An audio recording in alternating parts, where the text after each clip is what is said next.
Asan siya'y papurihan, Diyos ng lahat o papuri. Sa kaitaasan siya'y papurihan, ngayon at magpakailanman. Sa ngalan ng Ama at ng Anak at ng Espiritu Santo, Amen. sumainyo ang Panginoon. At sumaiyo rin. Mga kapatid, aminin natin ang ating mga kasalanan upang tayo'y maging marapat gumanap sa banal na pagdiriwang. Tayo pong lahat, inaamin ko sa makapangyarihang Diyos At sa inyo mga kapatid, na lubha akong nagkasala sa isip, sa salita at sa gawa at sa aking pagkukulang. Kaya isinasamo ko sa mahal na Birheng Maria, sa lahat ng mga anghel at mga banal, at sa inyo mga kapatid, na ako'y ipanalangin sa Panginoong ating Diyos. Kaawaan tayo ng makapangyarihang Diyos, patawarin tayo sa ating mga kasalanan, at patnubayan tayo sa buhay na walang hanggan. Amen. Panginoon, kaawaan mo kami. Panginoon, kaawaan mo kami. Kristo, kaawaan mo kami. Kristo, kaawaan mo kami. Panginoon, kaawaan mo kami. Panginoon, kaawaan mo kami.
Ng Ama,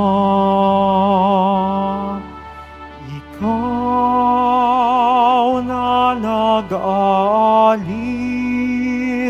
ng mga kasalanan ng sanlibutan. Maawa ka sa amin. Ikaw na nag-aalis ng mga kasalanan ng sanlibutan.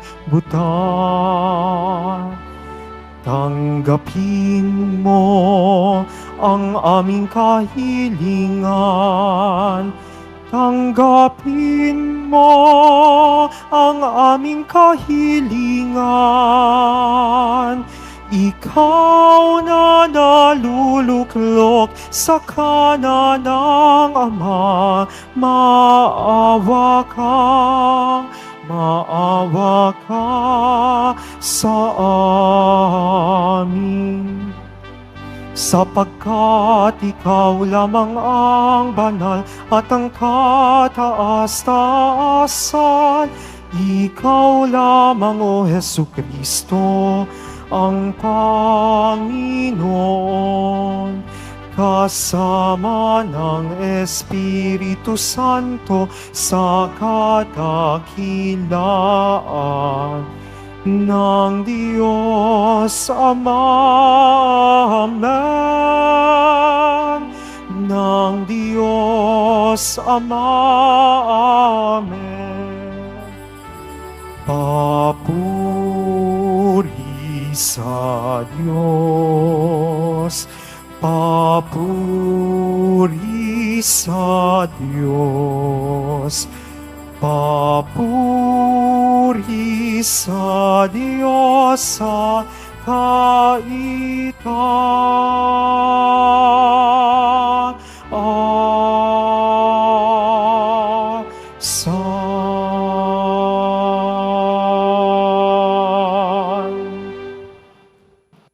Manalangin tayo. Ama naming makapangyarihan, loobin mong aming maipagdiwang ang kapistahan ni Apostol Santo Tomas upang matuwangan niya kami sa pagdalangin kami magkamit ng buhay sa ngalan ng kaniyang kinilalang Panginoon na si Hesukristo kasama ng Espiritu Santo magpa sa walang hanggan. Amen. Magsipo muna ang lahat. Pagbasa mula sa sulat ni Apostol San Pablo sa mga taga-Efeso. Mga kapatid, hindi na kayo dayuhan o taga-ibang bansa, kundi kababayan ng mga hinirang ng Diyos at kabilang sa kanyang sambahayan. Kayo'y itinayo rin sa saligan ng mga apostol at mga propeta, na ang batong panulukan ay si Kristo Jesus. At sa pamamagitan niya, nagkakaugnay-ugnay ang bawat bahagi ng gusali at nagiging isang templong banal. Dahil din sa inyong pakikipag-isa sa Kanya, kayo may kasama nilang naging bahagi ng tahanan ng Diyos sa pamamagitan ng Espiritu. Ang salita ng Diyos. Salamat sa Diyos. Humayot dalhin sa tanan, mabuting balitang aral. Humayot dalhin sa tanan, mabuting balitang aral. Purihin ang poon. Dapat na purihin ng lahat ng bansa. Siya ay purihin ng lahat ng tao sa balat ng lupa. Humayot dalhin sa tanan, mabuting balitang aral. Pagkat ang pag-ibig na ukol sa ati, dakila at wagas, at ang katapatan niya'y walang wakas. Humayot dalhin sa tanan, mabuting balitang aral. Magsitayo na po ang lahat.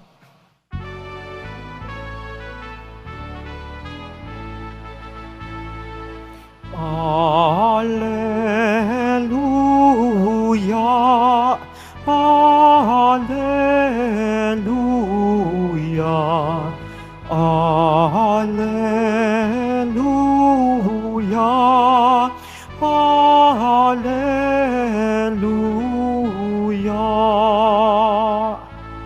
Mapalad at maligaya ang sumasampalataya sa di nakita ng mata. Alleluia, alleluia, alleluia, alleluia.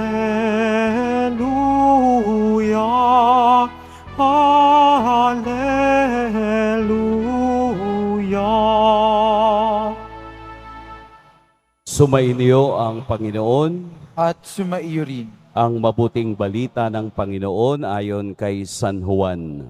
Papuri sa iyo, Panginoon. Si Tomas na tinaguri ang kambal, Isa sa 12 ay hindi nila kasama nang dumating si Jesus. Kaya't sinabi sa kaniya ng ibang alagad, "Nakita namin ang Panginoon." Sumagot si Tomas, "Hindi ako maniniwala hanggat di ko nakikita ang butas ng mga pako sa kaniyang mga kamay at naisusuot dito ang aking daliri, at hanggat hindi ko na ipapasok ang aking kamay sa kaniyang tagiliran." Makalipas ang 8 araw, muling nagkatipon sa loob ng bahay ang mga alagad. Kasama nila si Tomas. Nakapinid ang mga pinto, ngunit pumasok si Jesus at tumayo sa gitna nila. Sinabi niya, "Sumainyo ang kapayapaan." Saka sinabi kay Tomas, "Tingnan mo ang aking mga kamay at ilapit dito ang iyong daliri. Ipasok mo ang iyong kamay sa aking tagiliran. Huwag ka nang mag-alinlangan, maniwala ka." Sumagot si Tomas, "Panginoon ko at Diyos ko." Sinabi sa kanya ni Jesus, "Naniniwala ka na ba sapagkat nakita mo ako? Mapapalad ang mga naniniwala kahit hindi nila ako nakita." Mga kapatid, ang mabuting balita ng Panginoon. Pinupuri ka namin, Panginoong Hesukristo. Magsipo muna ang lahat. Magandang umaga po sa lahat. Ngayong araw na ito, ating ipinagdiriwang ang kapistahan ni Santo Tomas ang Alagad. Isa sa 12 at tinatawag ding ang Kambal. Ang ebanghelyong narinig natin ay ang isa sa mga pagpapakita ni Jesus sa kaniyang mga alagad. Siguro itong sitwasyon na ito ay pangatlo na pagpapakita ni Jesus pagkatapos ng siya ay mabuhay, pagkatapos na siya ay mapakita kina Maria Magdalena sa 2 alagad at ito naman sa karamihan ng kaniyang alagad. Ano po ang ating pag-unawa sa ebanghelyo ngayon? Ito po ang kondisyon ni Tomas. Ang kaniyang spiritual condition ay pagdududa. Si Tomas ay nagdududa sa sitwasyon ni Jesus na muling nabuhay. Kaya kailangan niya ng proof, kailangan niya ng ebidensya, kailangan niyang makita, kailangan niyang mahawakan, kailangan niyang maipasok ang daliri at kamay. Bakit? Dahil alam niya na ang guro na kanilang sinusundan ay namatay, ipinako at namatay sa krus. Yun lamang ang maaaring maging paraan nang makita niya at maramdaman ang tunay na himala ni Jesus. Ito ang kanyang kondisyon, ang magduda, doubt. Hindi po masama ang magduda, hindi masama ang mag-doubt sa bagay na ating pinaniniwalaan. Ang masama sa pagdududa ay ang bumagsak ka mula dito patungo sa hindi paniniwala. Yun bang dahil nagdududa ka na, masasagot lamang ang pagdududa mo sa hindi mo paniniwala? 2 bagay ito na matutunan natin kay Tomas. Una, nung ibinalita sa kaniya ng kaniyang mga kasamahan na nakita namin ng Panginoon, ano ang kaniyang tugon? Ano ang kaniyang response? Hindi ba't pagdududa? Hindi ba't sa ating lengguwahe ngayon, sa mga pilosopo, sasabihin, di nga, maniniwala talaga ako kapag ganyan. So ganun ang attitude ng spiritual condition ni Tomas. Yung bang imbis na siya ay maging masaya sa balita ng iba, sa pagkabuhay ni Jesus, ito ay napalitan ng pagdududa. Kaya yung pagdududang iyon ay pumapasok doon sa pangalawa na kailangan natin ng pruweba. Kailangan niyang makita at maranasan. Doon sa unang bahagi ng Ebanghelyo, sinabi doong si Tomas na tinaguri ang kambal. Nasaan po yung kambal? Nasaan ang kakambal ni Tomas? Hindi nabanggit iyon sa anumang ebanghelyo kung sino ang kaniyang kakambal. Marahil ang kaniyang kakambal ay tayo. Marahil ang kaniyang kakambal ay isa sa inyo. Na ano? Na maaaring pareho niyang nagdududa o naniniwala kay Kristo. Sa mundo ng napakaraming pagdududa, isa lamang ang ating katiyakan. Ang mamuhay at maglakbay kasama ng Poong Jesus Nazareno kahit na walang pruweba. Sa mundo ng napakaraming pagdududa, ang Diyos lamang ang ating katiyakan. Ako ang kakambal ni Tomas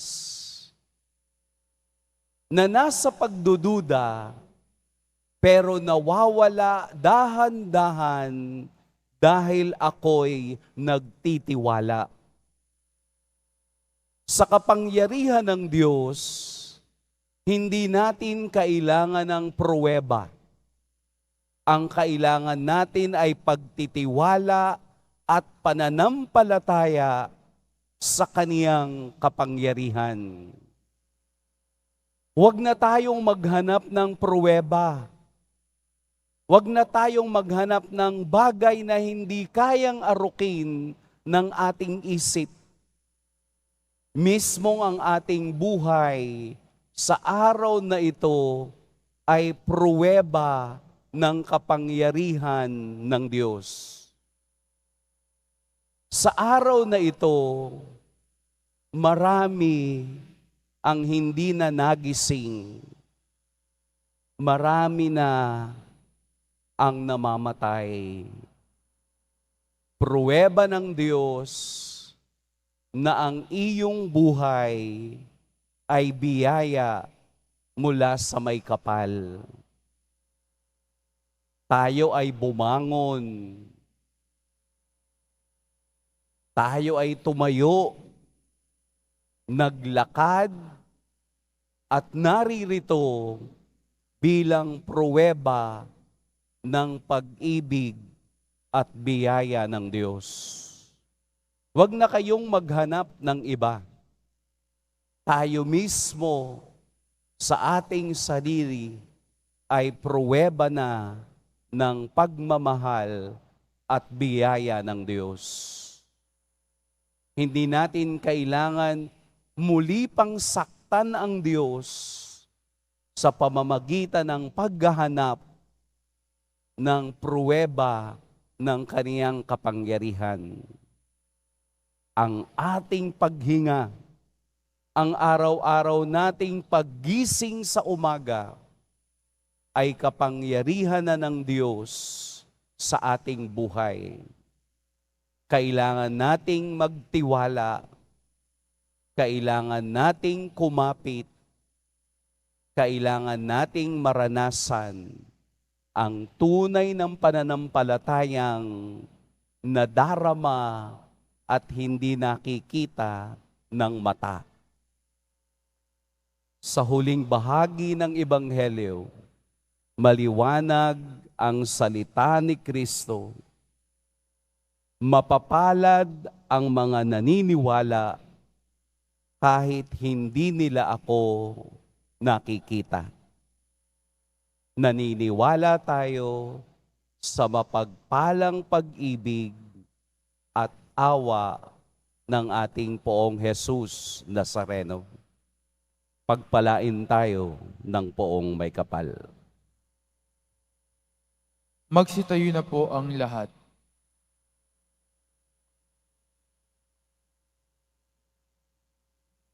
Minamahal kong mga kapatid, taglay ang pananampalataya na Kristong muling nabuhay, na ang mga sugat ang tanda ng kaniyang tagumpay. Ilapit natin ang ating mga kahilingan sa Ama ng Habag.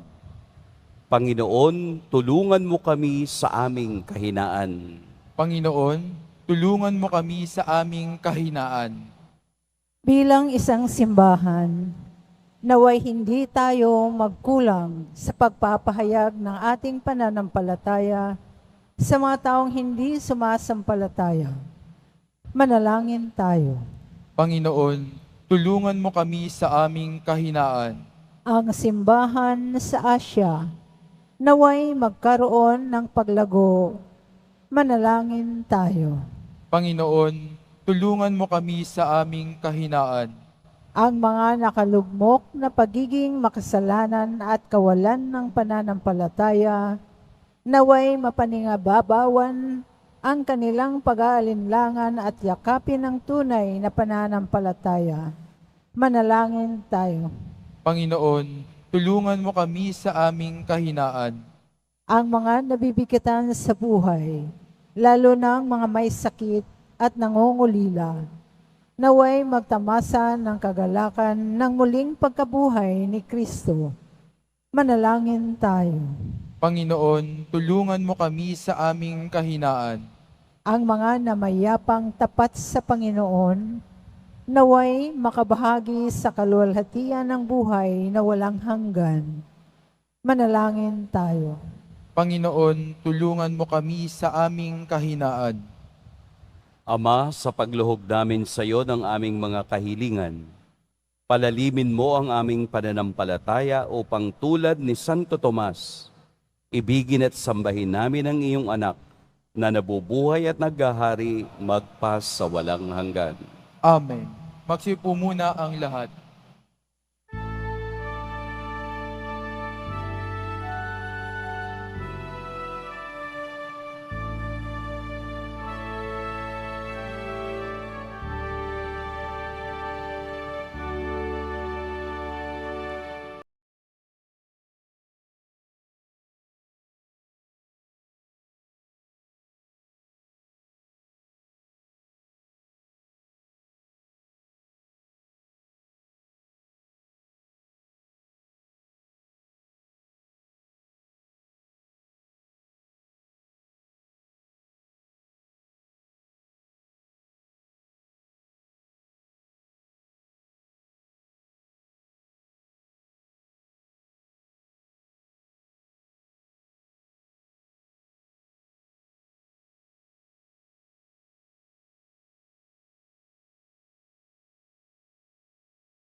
Magsitayo ang lahat. Manalangin kayo mga kapatid upang ang paghahain natin ay kalugdan ng Diyos amang makapangyarihan.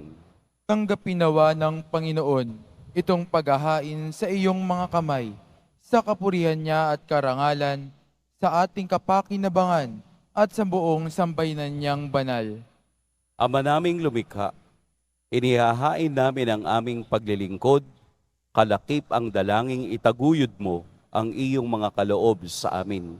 Ngayong kami nagpapasalamat sa iyo, kaisa ng pagpupuri ni Apostol Santo Tomas, sa pamamagitan ni Hesukristo, kasama ng Espiritu Santo, magpa sa walang hanggan. Amen. Sumainyo ang Panginoon. At sumaiyo rin. Itaas sa Diyos ang inyong puso at diwa. Itinaas na namin sa Panginoon. Pasalamatan natin ang Panginoong ating Diyos. Marapat na siya ay pasalamatan. Ama naming makapangyarihan, tunay ngang marapat na ikaw ay aming pasalamatan sa pamamagitan ni Jesucristo na aming Panginoon. Itinatag niya ang iyong sambayanan at ang mga apostol ay salig at katuwang sa pagpapanatili ng iyong pagmamahal na di magwawakas kahit kailan. Kaming sambayanan mo dito sa daigdig ay katibayan ng pamumuhay sa langit. Kaming naririto ang tagapagpahiwatig sa pagkakaisa ng tanan sa iyong pag-ibig. Kaya kaisa na mga anghel na nagsisiawit ng papuri sa iyo, nang walang humpay sa kalangitan, kami nagbubunyi sa iyong kadakilaan. Santo, Santo, Santo, Panginoong Diyos ng mga hukbo, napupuno ang langit at lupa ng kadakilaan mo, o sana sa kaitaasan. Pinagpala ang naparirito sa ngalan ng Panginoon, o sana sa kaitaasan. Magsiluhod po ang lahat. Ama naming banal, ikaw ang bukal ng tanang kabanalan. Kaya't sa pamamagitan ng Espiritu, gawin mong banal ang kaloob na ito upang para sa amin maging katawan at dugo ng aming Panginoong Heso Kristo. Bago niya pinagtiis ang kusang loob na maging handog, hinawakan niyang tinapay, pinasalamatan kaniya, pinaghati-hati niya iyon, iniabot sa kaniyang mga alagad at sinabi, tanggapin ninyong lahat ito at kanin, ito ang aking katawan na ihahandog para sa inyo.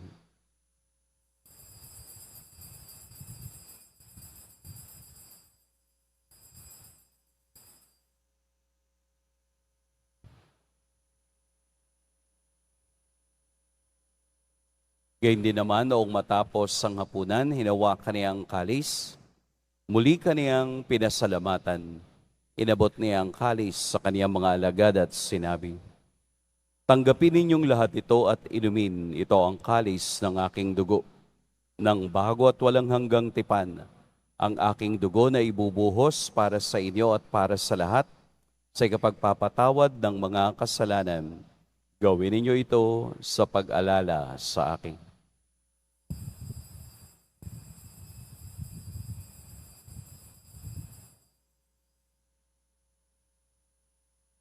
Magsitayo na po ang lahat. Ipagbunyi natin ang misteryo ng pananampalataya. Si Kristo'y namatay, si Kristo'y nabuhay, si Kristo'y babalik sa wakas ng panahon. Ama, ginagawa namin ngayon ang pag-alala sa pagkamatay at muling pagkabuhay ng iyong anak. Kaya't iniaalay namin sa iyo ang tinapay na nagbibigay buhay at ang kalis na nagkakaloob ng kaligtasan. Kami nagpapasalamat dahil kami iyong minarapat na tumayo sa harap mo para maglingkod sa iyo. Isinasamo namin kaming magsasalo-salo sa katawan at dugo ni Kristo ay mabuklod sa pagkakaisa sa pamamagitan ng Espiritu Santo. Ama, lingapin mo ang iyong simbahang laganap sa buong daigdig. Puspusin mo kami sa pag-ibig kay San Francisco na aming Papa at ni Jose na aming Obispo at ng Tanang Kaparian. Alalahanin mo rin ang mga kapatid naming nahimlay nang may pag-asang sila'y muling mabubuhay, gayon din ang lahat ng mga pumanaw. Kaawaan mo sila at patuloyin sa iyong kaliwanagan. Kaawaan mo at pagintapating kaming lahat na makasalo sa iyong buhay na walang wakas. Kaisa ng mahal na Birheng Maria na ina ng Diyos, ng kabiyak ng puso niyang si San Jose, kaisa ng mga apostol ni San Juan Bautista, at ng lahat ng mga banal na namuhay dito sa daigdig ng kalugod-lugod sa iyo, maipagdiwang nawa namin ang pagpupuri sa ikararangal mo sa pamamagitan ng iyong anak na aming Panginoong Heso Kristo. Sa pamamagitan ni Kristo, kasama niya at sa Kaniya, ang lahat ng parangal at papuri sa iyo, Diyos, Amang makapangyarihan, kasama ng Espiritu Santo, magpa sa walang hanggan. Amen. Sa tagubilin ng nakagagaling na utos at sa turo ni Jesus na Panginoon natin at Diyos, ipahayag natin ng lakas loob. Ama namin, sumasalangit ka, sambahin ang ngalan mo, mapasa amin ang kaharian mo, sundin ang loob mo dito sa lupa para nang sa langit. Bigyan mo kami ngayon ng aming kakanin sa araw-araw at patawarin mo kami sa aming mga sala para ng pagpapatawad namin sa nagkakasala sa amin. At huwag mo kaming ipahintulot sa tukso at iadya mo kami sa lahat ng masama. Hinihiling namin kami iadya sa lahat ng masama. Pagkalooban ng kapayapaan araw-araw, iligtas sa kasalanan at ilayo sa lahat ng kapahamakan.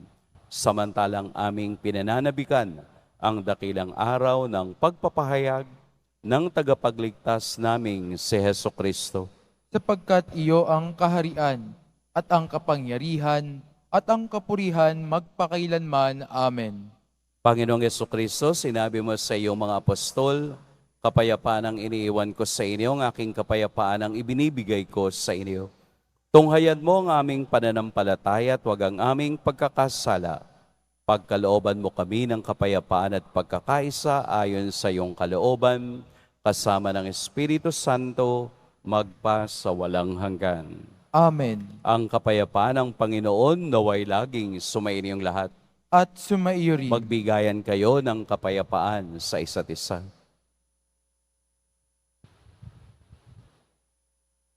Kordero ng Diyos na nag-aalis ng mga kasalanan ng sanlibutan, maawa ka sa amin.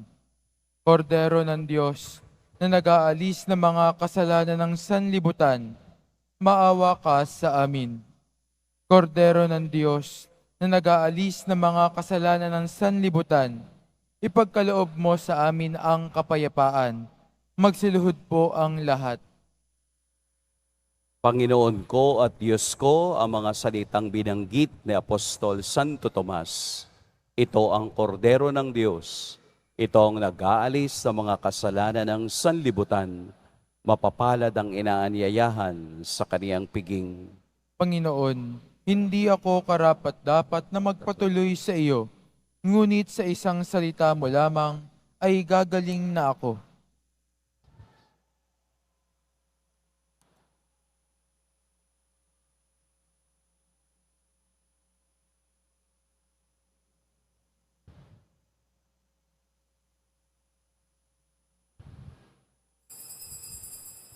Para sa lahat ng tatanggap ng banal na komunyon, sasagot po tayo ng amen pagkasabi ng pari o ng lay minister ng katawan ni Kristo at isubo agad sa bibig bago umalis sa harapan ng pari o lay minister.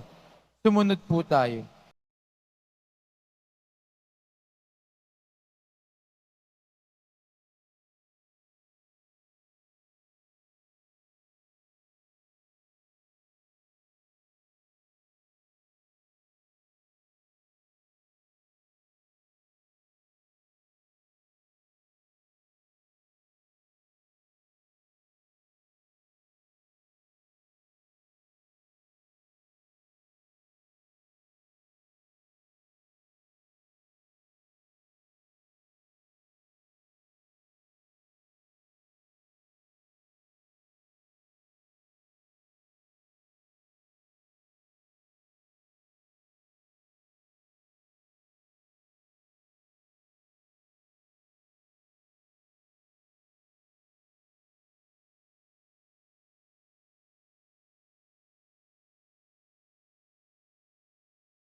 Magsitayo na po ang lahat.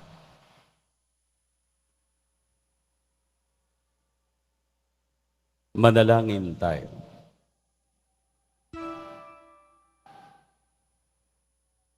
Ama naming mapagmahal, ngayong kami nagsalo sa katawan ng bugtong na anak mo, mapanaligan nawa namin siya kaisa ni Apostol Santo Tomas. Maipahayag nawa naming siya'y Panginoon at Diyos sa pamumuhay naming tapat na paglilingkod sa pamamagitan niya kasama ng Espiritu Santo magpa sa walang hanggan. Amen. Sumainyo ang Panginoon. At sumaiyo rin. Yumuko kayo habang iginagawad ang pagbabasbas. Ang Diyos sa nagtayo ng simbahang nasasalig sa mga apostol ay maggawad nawa sa inyo ng pagpapala bilang tugon sa mga panalangin ni Santo Tomas ngayon at magpa sa walang hanggan. Amen. Ang Diyos nawa ay siyang magbunsod sa inyo para tularan ng halimbawa ng mga apostol upang inyong mapatunayan sa lahat ang inyong katapatan sa Kaniya ngayon at magpa sa walang hanggan. Amen. Ang aral ng mga apostol ay nagpapatatag sa inyong pananampalataya. Ang kanilang mga panalangin ay magbunga nawa ng inyong pagsapit sa tahanang tunay at walang hanggan. Amen. At pagpalain kayo ng makapangyarihan at mapagmahal na Diyos, ang Ama at Anak at Espiritu Santo. Amen. Tapos na ang ating pagdiriwang, humayo kayong taglayang kapayapaan ng Poong Jesus Nazareno. Salamat sa Diyos.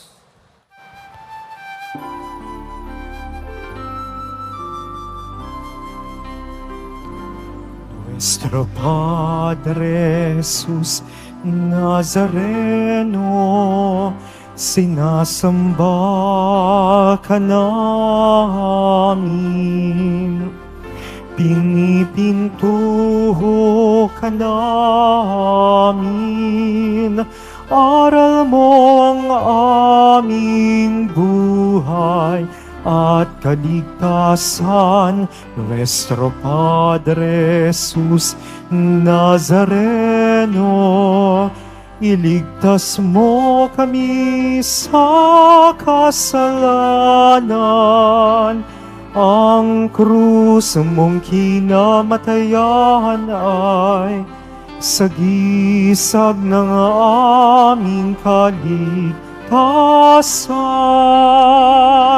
Nuestro Padre Jesus Nazareno, dinarangal ka namin. Nuestro Padre Jesus Nazareno, niluluwalhati ka namin. Nuestro Padre Jesus Nazareno, dinarangal ka namin.